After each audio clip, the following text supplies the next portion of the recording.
todos, bienvenidos a nuestro canal con Penny. Y yo soy Mary, que estoy grabando esto porque me he dado cuenta que el vídeo anterior, que estaba ya terminando, tenía el micro en el suelo, así que seguro que no se escuchaba nada. No es la primera vez que me pasa, además. Hoy os traigo un libro que yo creo que es el libro del que he creado más hype en el canal, porque llevo un año diciendo que me lo voy a leer ya sí o sí y que lo voy a estrenar en poco, que es 1984 de George Orwell, que esta es mi edición y esta es la que he sorteado ahora en julio, pero bueno, ya que la tengo la enseño. Y se trata de una novela de ciencia ficción distópica por este escritor británico que en el momento que se escribió no existía ni siquiera el concepto de distopía, sino que se catalogaba como utopía negativa precisamente porque presentaban un futuro deprimente y muy negativo, y se publicó en 1949 y en España actualmente está siendo publicado por diversas editoriales y en tapa blanda, por ejemplo, hay la edición de Bucket y la edición de bolsillo. De media tienen unas 330 páginas. Yo he comprado para el sorteo esta edición porque es la portada que me gusta más en castellano, que es la edición de bolsillo, y que además es la edición definitiva revisada por The Orwell Estate. Pero lo interesante de esta edición es que hay un epílogo por Thomas Pynchon, que Thomas Pynchon nunca hace esto. Que yo sepa, esta es la segunda vez que lo hace, así que únicamente por este epílogo creo que ya vale la pena y yo seguramente tarde o temprano me lo compraré. A pesar de que el epílogo que viene en mi edición es también muy interesante porque lo hace un especialista en Orwell, que es Erich Fromm, que da muchos datos interesantes. Es una novela que ha influido culturalmente en la sociedad en todos los ámbitos que nos podamos imaginar, sobre todo por el concepto del gran hermano y evidentemente no solo por el reality show del mismo nombre, aunque sacan la idea de aquí, sino por presentar una sociedad hipervigilada en el que los poderes pues no pueden evitar vigilar sus habitantes para controlar todo lo que hacen. Sin embargo, esta idea no es original de Orwell, sino que, a pesar de ser él quien la popularizó, casi 30 años antes nació con la novela de Nosotros, de Yevgeny Zamyatin, que se publicó a principios de los años 20 y que ya aparece una sociedad hipervigilada, policial y con una fuerte represión social. Y que de hecho está considerada como la primera novela distópica contemporánea, y de hecho en el epílogo Erich Fromm dice que esta novela, 1984 y Un mundo feliz de Huxley son las que cambiaron todo este ámbito de la literatura y que hizo que naciese tanta literatura distópica que ahora mismo es muy popular y existen un montón de libros. Sin embargo, Orwell, precisamente porque ha tenido tiempo de madurar el concepto ya presentado por Zamyatin, da una vuelta de tuerca más a todo lo desarrollado por el escritor ruso, al ser la novela de 1984 mucho más rica en detalles y además ahondar en el desarrollo psicológico del protagonista, cosa que da muchísima más información, aunque no necesariamente tiene que ser un peor estado, porque yo creo que Zamyatin para mí es mejor en otros aspectos, por ejemplo en la despersonalización absoluta de la población, ya que allí ni siquiera tienen nombres, sino que son números y está todo absolutamente arreglado. Digamos que es la siguiente fase de el futuro que presenta 1984. Y lo cierto es que ambas mantienen un esquema muy similar en el que está escrito en primera persona, que el protagonista es un hombre de 30 y pico años que es seducido por una mujer más joven que él, que le obliga, se hace plantear el cruzar ciertas líneas, y esta mujer en realidad no es que sea una rebelde sin causa, sino que, bueno, sí, es una rebelde sin causa en el sentido de que quiere hacer cosas prohibidas, pero en realidad no tiene una estrategia clara para rebelarse contra el Estado, sino que simplemente quiere divertirse con lo que hace. En ese sentido, para mí, ambas novelas son machistas en el tratamiento de la mujer precisamente por esta imagen que dan. Es cierto que parte de esto se puede justificar en el hecho de que estas mujeres son producto de un estado completamente paternalista, pero también es cierto que, dejando de lado que ninguno de los dos autores pues no destacaba por su feminismo, también hay que tener en cuenta los años en los que se escribieron, se podría haber presentado una mujer diferente. No que todas fuesen así, evidentemente, pero sí una mujer que quisiese rebelarse contra el Estado y buscar las libertades, porque lo cierto es que muchas veces son mujeres las que inician todo esto. Otra cosa es que delante siempre estén los hombres, precisamente por la sociedad paternalista que hemos tenido durante estos últimos siglos, cuando no milenios, pero las mujeres siempre están ahí. Pero bueno, esto es algo que no voy a arreglar.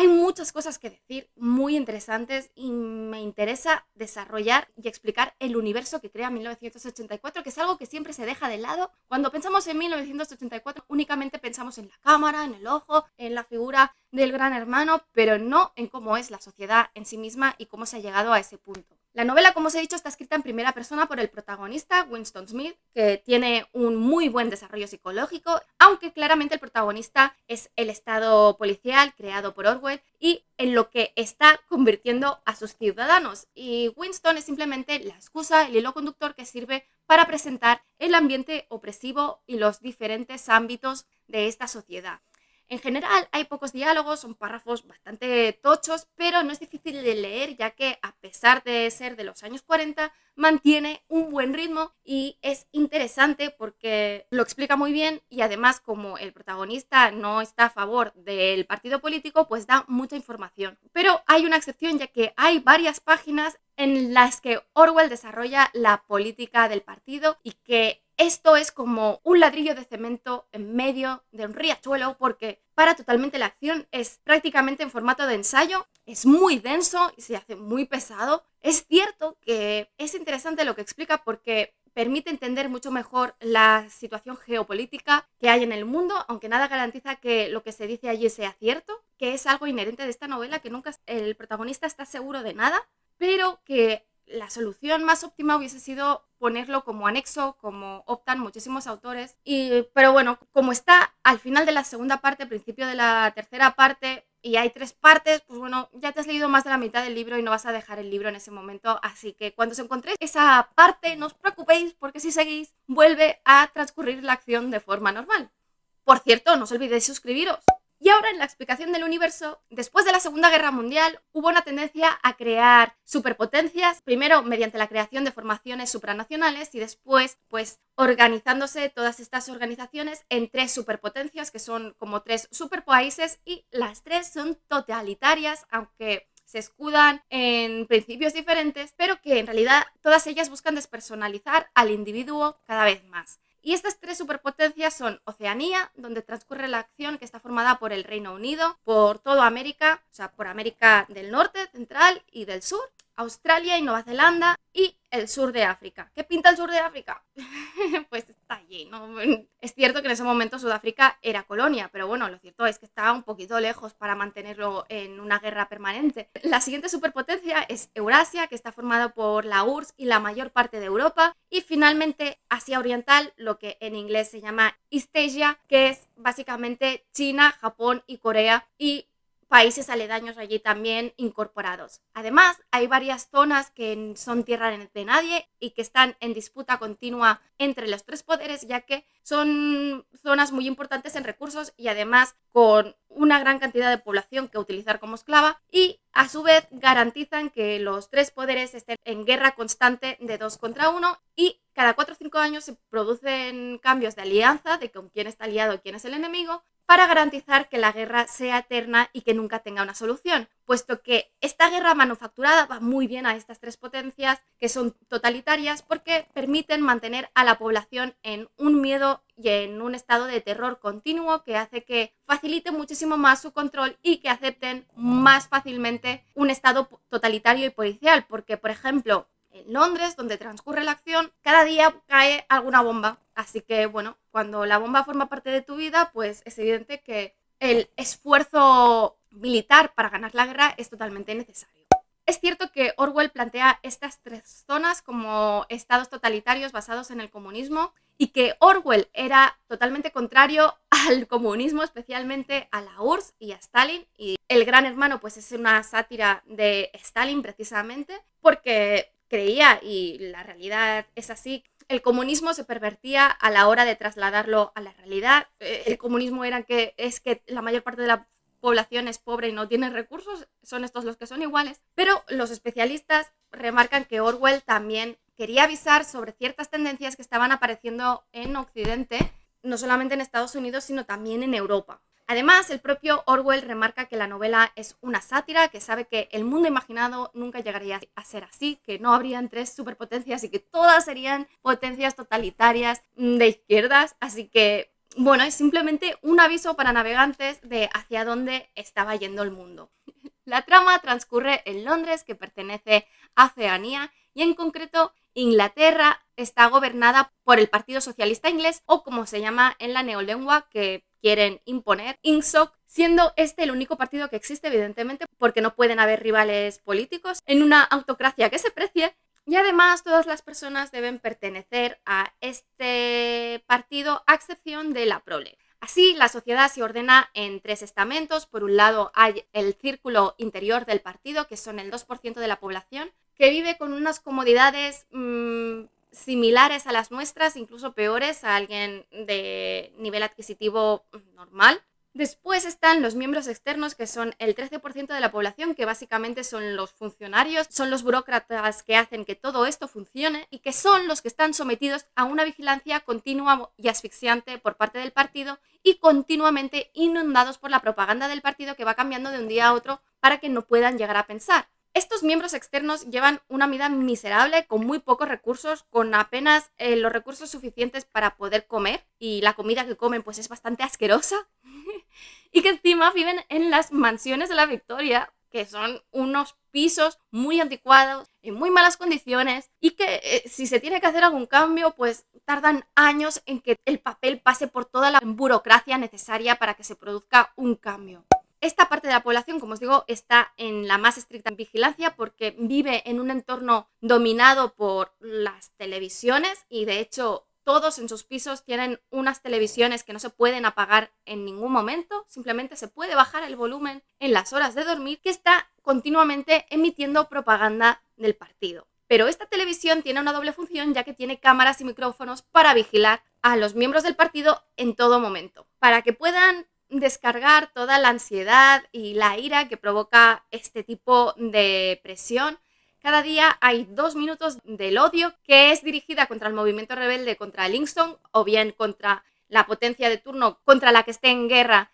Oceanía en ese momento, y que el propio protagonista, que desde la primera página nos dice que no está nada de acuerdo con el partido, dice que no puede evitar dejarse llevar con los demás y chillar con ellos y odiar más que nunca a quien sea que toque. Así que, bueno, es lo que aparece también en el cuento de la criada con las handmaids, en el hecho de que sean ellas quienes ejecuten a los hombres que se hayan sobrepasado con las mujeres, ya sea que las hayan violado, las hayan maltratado o lo que sea, pero me estoy yendo de ámbito. Y finalmente, la mayor parte de la población son las proles, que son el 85% de la población, que como en la época romana se mantiene en la más absoluta pobreza y en la práctica son básicamente esclavos que mantienen entretenidos para que no se rebelen y no tengan la fuerza suficiente, debido a que están continuamente con hambre, para rebelarse y hacer caer el sistema. Precisamente porque la prole es considerada por el partido prácticamente como no humanos, como animales que mantienen las fábricas en funcionamiento, no son vigilados sobre qué piensan o dejan de pensar porque no se ven como capaces de cambiar nada. Y finalmente, en la pirámide de toda esta cúspide estaría el Gran Hermano, que es una figura inmortal, la cabeza del partido, la cara que aparece en todos los carteles, pero que no sabemos ni siquiera si existe, y de hecho Winston desde el principio dice una y otra vez que no cree que exista el Gran Hermano porque no aparece físicamente en ningún lado, solamente en los carteles o en locuciones de radio, y que es, dicho por Orwell, una parodia de Stalin físicamente y lo que representa. Para que INSOC pueda conseguir su objetivo primario de controlar el pensamiento de su población y que deje de pensar y que sean títeres de su poder, utilizan varios elementos. El organismo más importante para mantener esto es la policía del pensamiento, que se encarga de vigilar a los miembros del INSOC, sobre todo los del círculo exterior, al que pertenece Winston, y que precisamente se vanaglorian diciendo de que saben lo que piensan los miembros de la población que pertenecen al partido y que por lo tanto podrán detener a alguien antes de que cometa nada. Así que con todo el peligro que esto representa. Otra forma de controlar el pensamiento es a través de la creación de la neolengua, que consiste en un inglés completamente degradado que con cada nueva edición de su diccionario pues va eliminando palabras, verbos, adjetivos, adverbios del vocabulario habitual con el objetivo de reducirlo hasta el punto de que no sirva para poder pensar, pensando en que si alguien no tiene las palabras para poder pensar en algo, pues no lo va a hacer.